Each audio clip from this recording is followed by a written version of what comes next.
Today's show, I'm so excited. It's about how to actually stay where you are or to enjoy where you move to. Right, and to love it. To like really embrace and enjoy the space you're in or the space you go to if you're in the middle of a move. But really, it's about staying and loving the space you're in. And getting the most out of it. So whether you're renting or owning or living with your parents, this show's for you.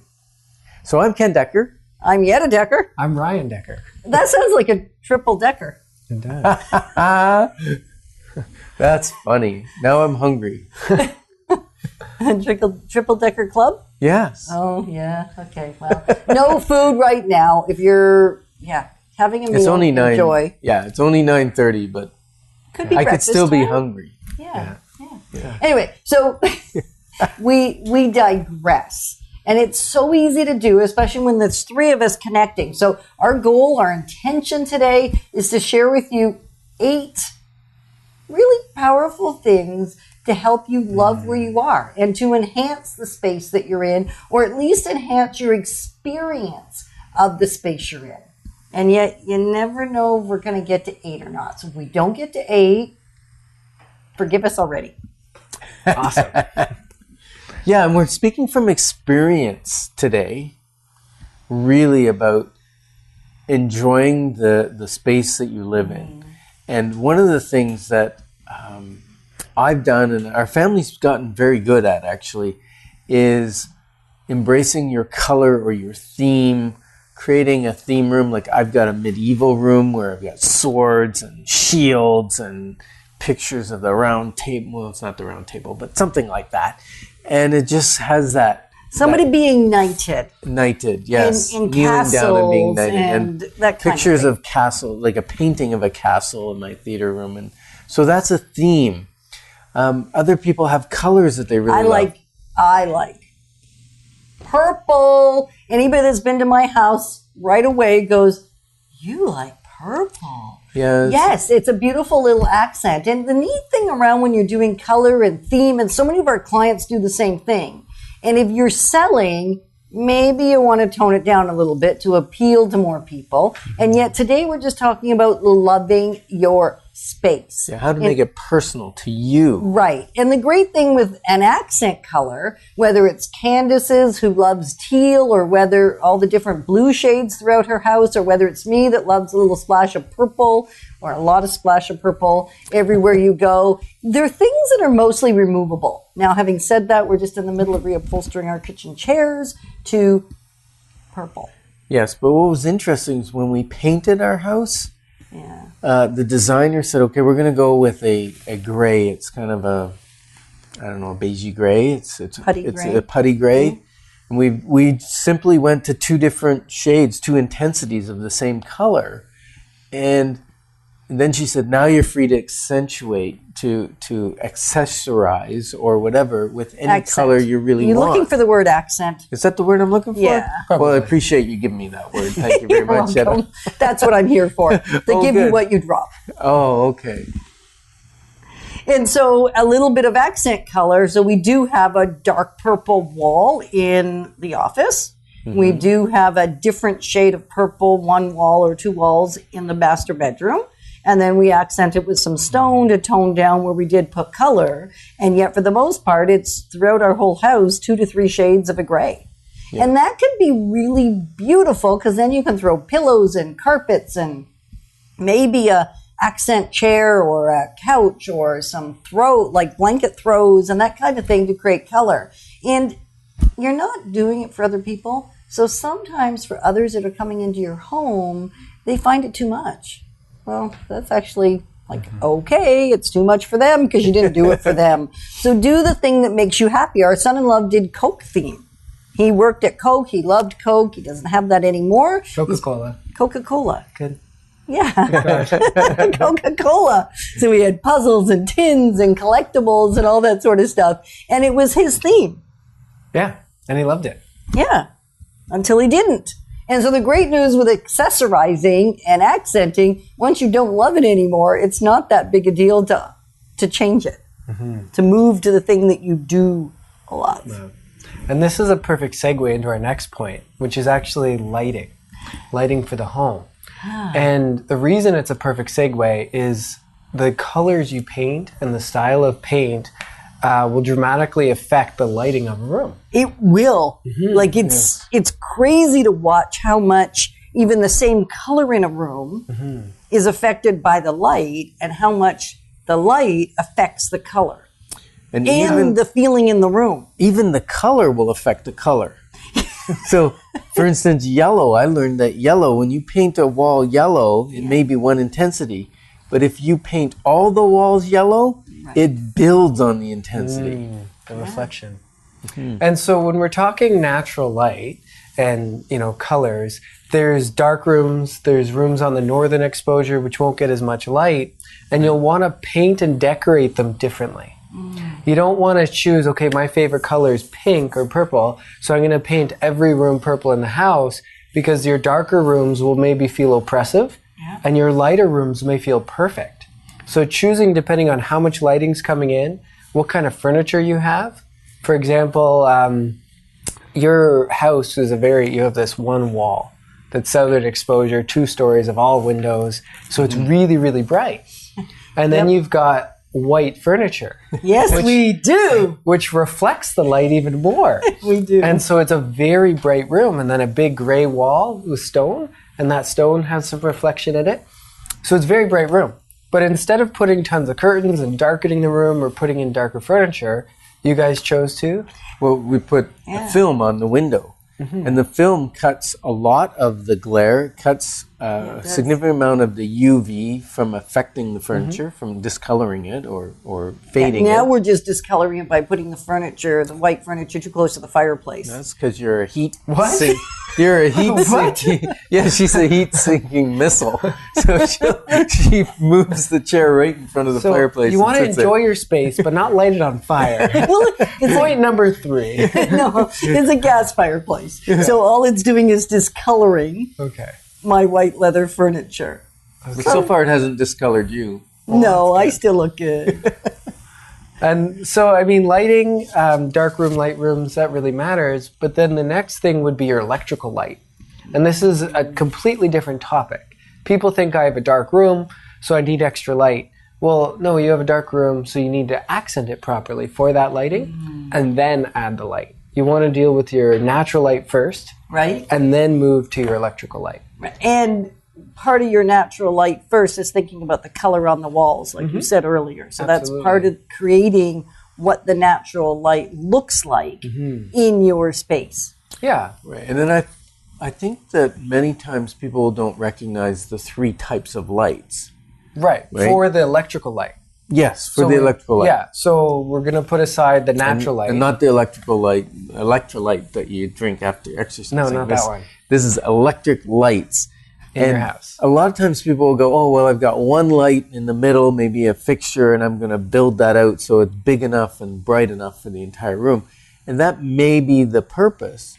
And other times you may want to underlight it a little bit and then accent with what you call mood lighting or accent lighting, so right? The first Lamps kind of and light things. you just said is a room light. Right. And it brings light to the room so you can see and feel comfortable, not too bright. It's a room light. That means I can see you too? It means you can see me too. In the room? In the room. Okay. You'll be able to see me even at night. Ooh, And my then- favorite. Okay, I do have a story about light. Okay. It's sort of about light. It's about seeing you in my room in the dim light of a early morning. What was I doing? Oh. And he had just left our house a few hours earlier Yeah. with your wife. And you'd gone home at about 10 o'clock at night. And at 5 in the morning, you were standing in my doorway with just enough backlight that I could see your shape and I could see your wife's shape. Yeah. And there was a new shape. Yeah. And that was a baby in her arms. And there was no evidence when you left our house at 10 o'clock. And you'd gone home, she'd gone into labor, gone to the There hospital. was some evidence that she was pregnant. Yes. She did look pregnant. She did look very pregnant. There was a little bit of evidence going on. As a matter of fact, we took a picture of her saying, maybe we'll take a picture of you pregnant because it won't be that long. Next time we see you, you won't be. And we worried about the type of lighting for that picture. And then we got very different lighting in the morning when this baby was here. neat how the backlight of that morning actually enhanced my memory and the experience of you standing in the doorway. And what I love about that is that's an extreme story that doesn't happen to everyone. It was so good. But lighting does change an experience. Yeah. And people don't necessarily realize that how you experience your space has a lot to do with the lighting of it. If you're constantly squinting in a dim space, well, you're going to feel oppressed. And if you're constantly, again, squinting because it's too bright, you're going to feel abrasive when you come into that space. And to take it even one step further, the experience other people have of you when you are uncomfortable. So if you're squinting, you're actually uncomfortable. Yeah. And so when you're uncomfortable, you actually are more abrasive, not only to yourself, to the other people that you're engaging with. You're shorter in temperament, and they think they did something potentially. Well, that explains a lot. It does explain a lot. I'm thinking that the third type of lighting, because I'm going to change the subject right now. Why, are you feeling like you're going to get in trouble? Yeah, I'm already there. I put my foot in my mouth frequently. Keep going. So the third type is task lighting. And this is starting to become more important for me, and I'm actually recognizing... Why is that? Is that because the eyes are starting to have a harder time seeing things? Yes, absolutely. Yeah, mine are too. It's just fun to torment you because you're a little older than I am. So now when I'm reading my Bible, the room we read in our prayer room, the lighting is a surface light. And it's difficult. It's a room light. It's a room light, and it reflects out to the walls. It's a very interesting light fixture. Beautiful. But it doesn't give me any task lighting. So I have to wear my glasses in the wintertime because there isn't light from outside. In the summertime, there's enough light from outside early in the morning that I can read from the natural light. So what I was thinking was, I need to add a task light. So now I'm going to go shopping. Yay! Just because of your show. Because I want one that comes over the chair. Because there is a light right behind your chair. Lights me from behind. You know that? Yeah, but it's a surface tall lamp. It's not a task lamp. It adds accent lighting, not task lighting. So I need one that comes out and actually lights up my Bible, and then I won't have to go search for my glasses to read, because I can read my Bible without glasses. Yeah, I can't. So another example of task lighting is I have a very bright kitchen. We decided, because the house isn't that bright in this area, that we were going to add, I think it's like 20 pot lights or something. It's a lot. It is for the space. For the space, it's a lot. I designed your lighting. I know, it's awesome. And we also put them on separate light switches. So you can zone the lighting. So if you're in a certain area of the kitchen or it's too bright, you can switch that on and off, which is wonderful. Are they on dimmers too? They're not. Because dimmers is another great thing that you can do with your lighting to be able to shift how much light you have and kind of do almost multi-purpose with the same set of lights. So dimmers may be a great option. Mood. And with the great LED now, you can have ones that change color. That's really cool. And then, but even though my kitchen's really bright, when I'm cooking, because you've got the fan above the stove, it's hard to see what you're doing, even if all the lights are on. Is there no light in your hood? There is. Oh. So it's designed, and this is just an example, of course your fan has a light. Because it's a task light. Because it's a task light. So those kind of lights, they're already built into your appliances because they matter. That's why when you open the fridge, the light comes on. That's why. So when you go to look for food at midnight, you don't have to turn on all the lights because there's a light in the fridge. Task light. And the same with the oven. Yep. Yeah. So when that light bulb burns out, it's actually replace frustrating. It is. Yeah. Awesome. So I think that's enough on lighting. One more thing I want to say is for natural lighting, using mirrors can be massive. Not only can they brighten a room, they can make it feel bigger. They can bounce light from one room to another because light is refractive. It's constantly reflecting around your house. Yeah. And Ken, remember that mirror that you said, what's that doing there? Yeah, that one. That one. The one I don't like there. Yeah, that's what it's doing. It's You just bouncing made that light. up. No, I You didn't. just made that up. Yeah. I didn't make it up. That is why I put it there. It's in a dark stairwell. Honestly, you gotta man. trust me. Trust me on this one. I've just Ryan, been had. thank you. You're welcome. Okay, we digress. So number 3, we're only on point 3. We're gonna have a hard time getting to 8. Pitter aren't we? patter, get at her. Yes. So use the good stuff. What does that mean? Use the good Use stuff. the good stuff. So I have this beautiful cutlery that somebody gave me recently. And the downside to it is you kind of have to hand wash it, because if you don't hand wash it, it gets scratchy and then you don't want to use it because now it's not good stuff, it's bad stuff. Except it's gasoline colored. It's like, I would call it rainbow. okay, rainbow. Start with rainbow, and then you can say the gas color after. rainbow gasoline. Otherwise, But- people think it's like brown. No. You know how when you drop a gasoline on pavement, wet water surface. on a wet surface, and it gets all that multicolored, shiny, almost metallic? That's what I'm talking about. Yeah. It's gorgeous. So I have all this gorgeous cutlery, and then I have these wall plates. And each time we take out the cutlery, what It do we have to do? screams. When you open the box, you have to make a screaming noise because Like, it's right, because it's so excited to come out to play. And so I thought it was using because I was excited to see it. it's kind of the same thing as it coming out to play. Okay. Right. And so using those things that bring you little bits of joy, even if it may be a little more work, provided you have the time. And a lot of times it's no more work. Like, I love the wall plate story. Tell that story. Okay, so when I was a little girl, I grew up in a house that was European. I'm from Denmark. My family's from Denmark. So every year for Christmas, my family would receive a very expensive collector plate to hang on the dining room wall. It blue in color, they're dessert-sized plates, and there was probably 40 by the time, close to that. At least. Yeah, by the And they're all dated. They and get they're the all year. dated. They have a year. They're called Christmas plates, and they're very beautiful. And they probably, in a time where we had virtually no money and the people sending them to us probably didn't have a lot of money, they were extravagant, crazy extravagant.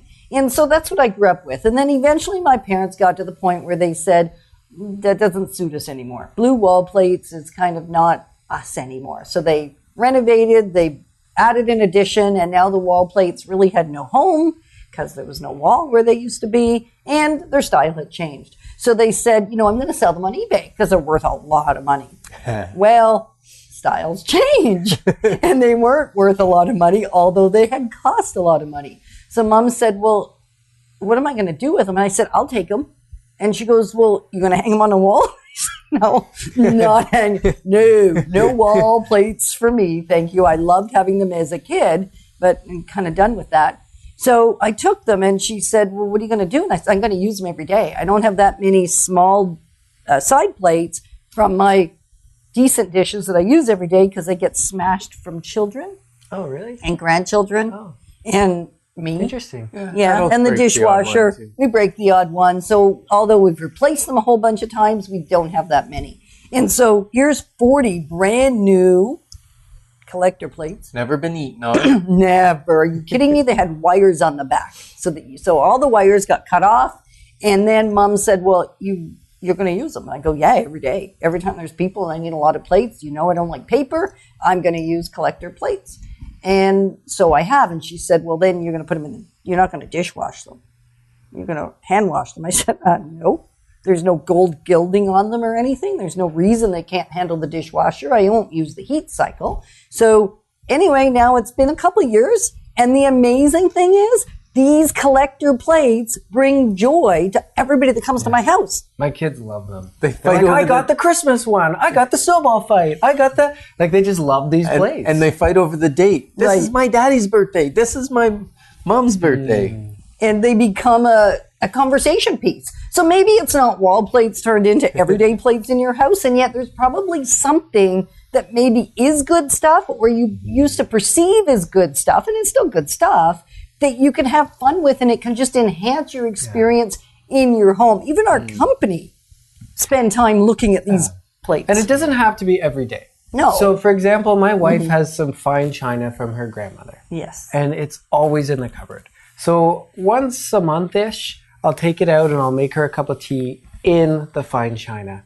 And you should just see her light up inside. I mean, you won't see it, but because I'm married to her, I get the signs.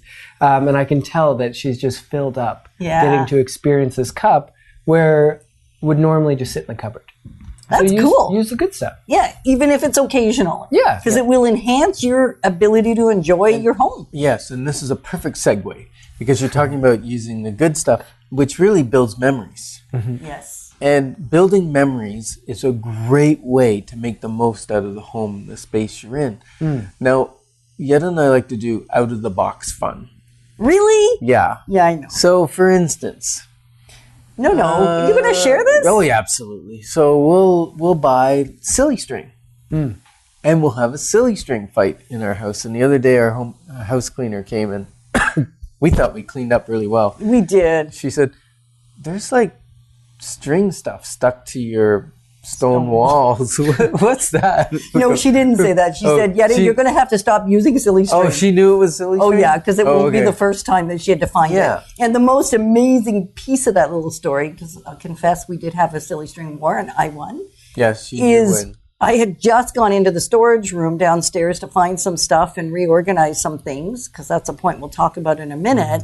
And I found silly string, dried out silly string, all over my storage room.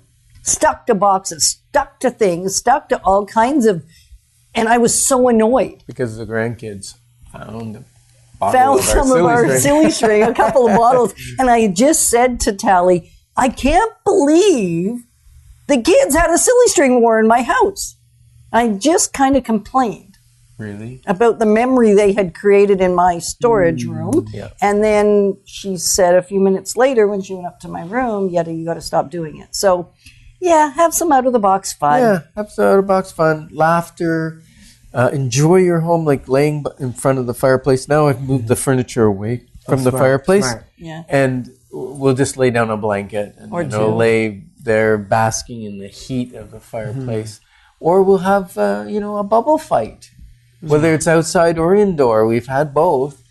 Usually outdoors during the summer. Yes. It's a little frosty to have a bubble fight. And a bubble fight, just with I don't know if you've seen them, a bubble gun. It's not bubble gum.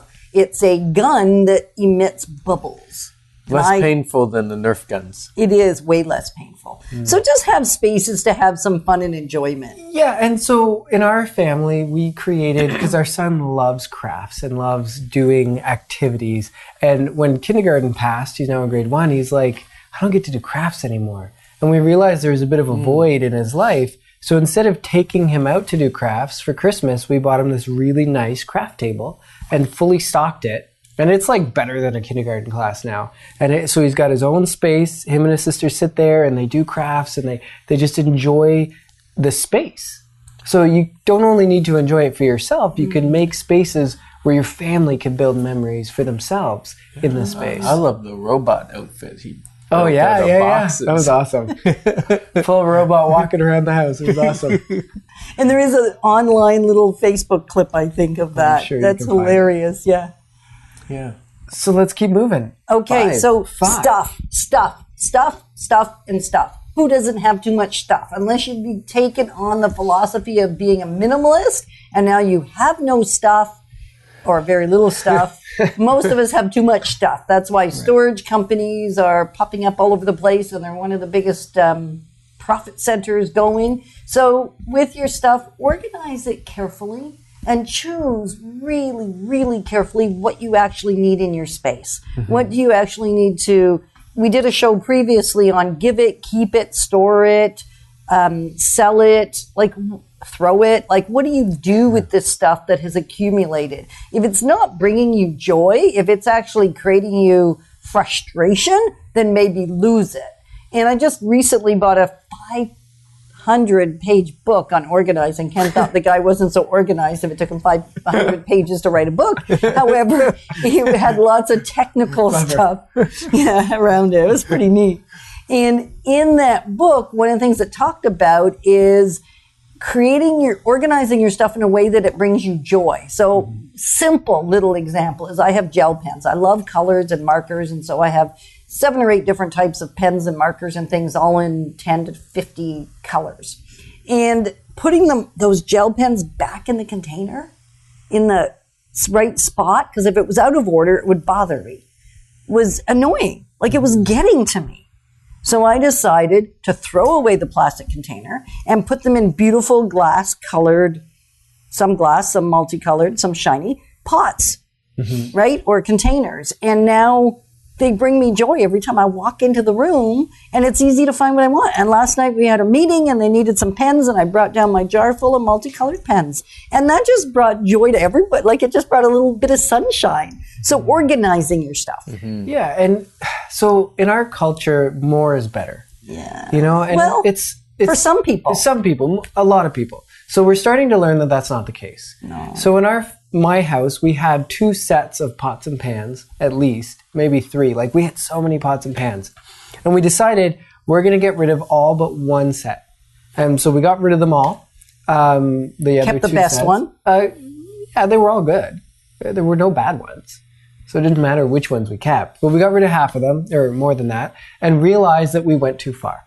We still needed 1 big pot for making soup, and we needed an extra pan for cooking eggs.